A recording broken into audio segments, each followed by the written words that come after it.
বাংলাদেশ ক্রিকেটের এই হারটা প্রাপ্য ছিল। কেন প্রাপ্য ছিল? বাংলাদেশ যে এই প্লেয়ারগুলোকে নিয়ে গেছে, সৌম্য সরকার, লিটন দাস, নাজমুল হোসেন শান্ত, যিনি অধিনায়ক, কেউই কোনো পারফর্ম করতে পারছিলেন না এর আগের সিরিজগুলোতে। জিম্বাবুয়ের বিপক্ষে বলেন, এর আগে বলেন, সবাই ছিলেন অফ ফর্মে। অফ ফর্মে থাকা কতগুলো প্লেয়ারদের উপর মানে হাতুরু সিংহে সবসময় ভরসা করেন। এইবারেও গতকালকেও ভরসা করে নামাইছে। ফলাফল 1-0 ব্যবধানে বাংলাদেশ পিছিয়ে পড়ল। অধিনায়ক নাজমুল হোসেন শান্ত করেন 11 বলে 3 রান। 11 বলে 3 রান টি-20 ক্রিকেটে বাবা যায়। স্ট্রাইক রেট হচ্ছে 27। 3 বলে 11 রান করতে কোনো মতে মোটামুটি মানা যাইতো।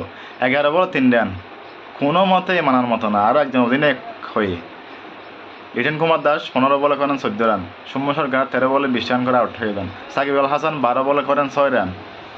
একমাত্র মাহমুদুল্লাহ রিয়াদ ভালো খেলেছেন, 22 বলে 31 রান করে আউট হয়েছেন তিনি।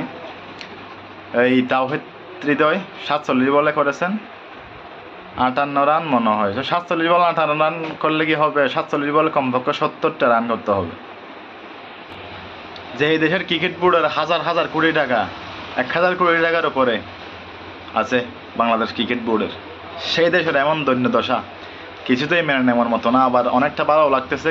কি জন্য ভালো লাগতেছে? এই হারার জন্য। বাংলাদেশ যে প্লেয়ারগুলোকে নিয়ে গেছে সবাই তো অফ ফর্মে ছিল। অফ ফর্মের ক্রিকেটারদের উপর কী করে ভরসা করে বাংলাদেশ ক্রিকেট বোর্ড, নির্বাচক বলেন, কোচ বলেন? আমার কিছু মাথায় আসে না। এদের কি মেন্টাল সমস্যা আছে নাকি অন্য কোনো সমস্যা? আমি কিছুই বুঝতে পারতেছি না। বিশ্বকাপে গিয়ে কী করবে বাংলাদেশ সেটা ইতিমধ্যেই বোঝা যাইতে শুরু করেছে। এখন ইউএসের কাছে হারছে, এরপর নেদারল্যান্ডের কাছে হারবে, তারপর আরও যে ছোটো ছোটো দলগুলো আছে সবগুলোর কাছে হারবে বাংলাদেশ। এটা লিখে রাখতে পারেন।